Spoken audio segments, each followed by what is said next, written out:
Okay, ari ha sa mga ga-vlog diha nga for how many times na nga restricted ang accounts. Okay, so kani nga video para gid nimo. So in my case, no, sa ako ang Kutsara TV nga kuan. So mao na ni subong ang iyahang status nan. I don't know kung anong naingana siya nga why man ko tani nag-upload sa mga kuan. Although may mga stage tra gamay, no? So, di gid kalikaya na bisan mo gamit ra kag lipot kayo nga dili imuha. So, may tendency jud nga maingon ana no. Karon ko lang na, grabe stricto na gid kayo. So, ari siya i-post ko ni dire sa akong ikaduhang account. So, maybe ang ari nga ang Kutsara TV na kun nga main nga page nga may ara siya 74,000 plus nga followers. Nagsilbi na lang na siya nga ako ang community no to connect to the people nga nag-follow sa kuang account. So dire na lang ginako i-upload no. So maybe kung i-share na nako sa kuang main nga page, makita na ninyo. So thank you no. I hope nga inyo kung i-follow. So amo ra ginang aton nga tandaan nga di lang jud ta mo surrender sa tuang accounts nga gina-maintain in order for us to make money online no. So since nga ang aton nga page nga ari siya ang gi-uploadan ta subong ang quote nga page is now already monetized no. So for how many months nga gi-abandon na naton siya, dugay na siya 2024 yata ko na ginobra kag na-uploadan ko kag wala ko ang akon nga consistency na dula man.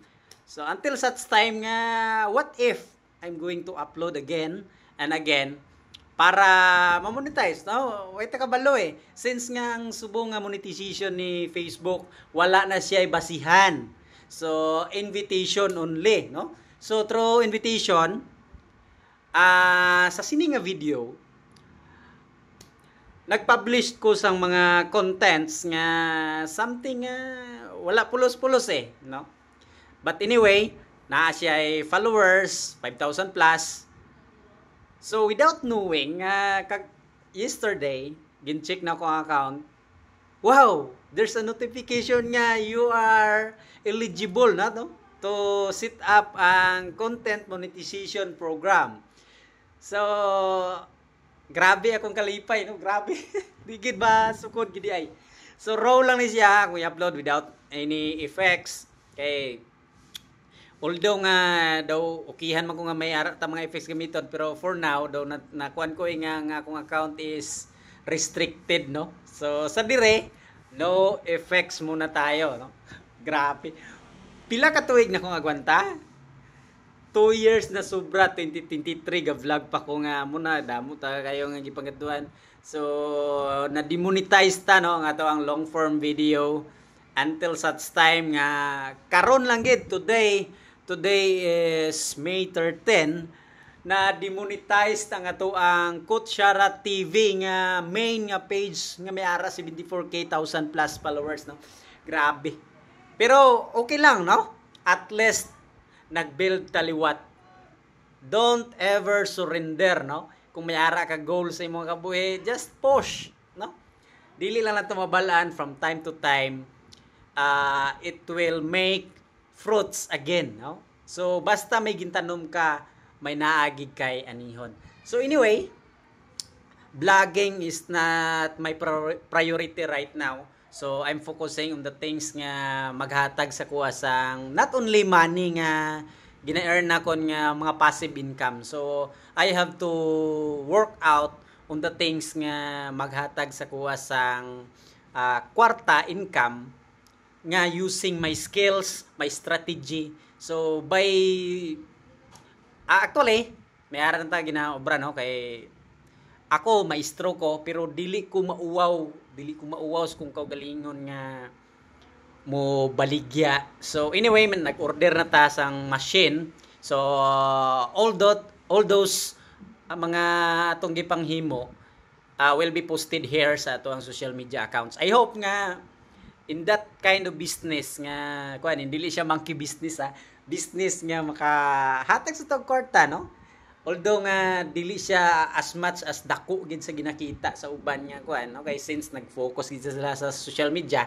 So me as a entrepreneur, So I'll be using my Facebook account or my social media accounts to market my product. No? So di lang ka no, kung ga-vlog ka, hindi ka magka-wow.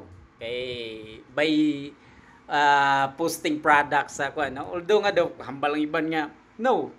Grabe oh, maestro pero degrading ka tama ga kuan. No, it's not about amo na siya no. So posting products online is not a kuan siya degrading. So as long as nga maayo siya. So ako na demonetize ko for 2 years. I don't know no kung ano gid ang natabo sa akong accounts. I am very picky in when it comes to managing my account sa social media no. Monetize na sila tanan before and miabot ang dilubyo no nga na demonetize tong long form video na wad ang dagana until such time nga monetize na Japon na tong reels. Pero sa subong dako kay income sa reels pero wala ko nag-focus sa vlog. Ga-focus ko sa things nga gusto kong ma-appreciate ko nga ako ang ginatawag nga skills. So mo proceed na ita sa business.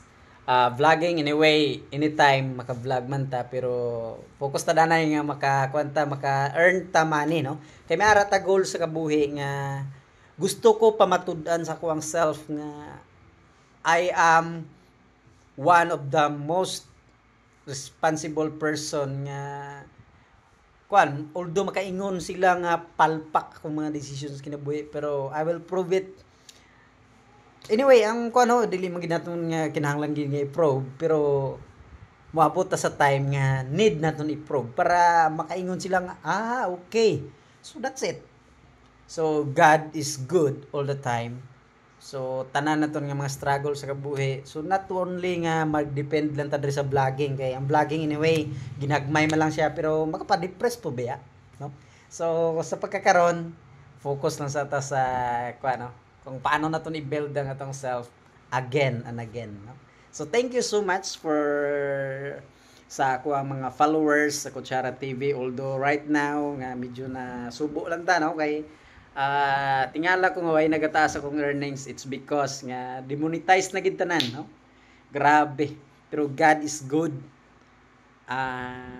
nakita na kon nga sa diri nga part I don't know nga kuno grabe na monetize sa Japon so thank you so much I hope nga inyo harap ko Japon suportahan no in my little ways nga paano taman kamo pasalamatan so videos encouragements. So although makaingon mo nga wala na pulos-pulos na kay Kutsara TV ning mga post ni. Pero time will come no maka-produce kita gwan. Mga labay-labay abi na dara no. Kung mo-support ka, thank you pero dili just scroll up no or you are just going to block kaya para di mo ko makita sa social media. Ana ra man ang life god. So kung gusto nimo, then you're going to watch pero kung dili no. So, grateful lang daw sa mga bagay nga galabot sa tuwa. Gina-appreciate na to mga gagmay nga mga bagay. Nga sa dira nga gagmay nga mga bagay, amo man na ang gapalipay sa tuwa. So, have a nice day and God bless everyone.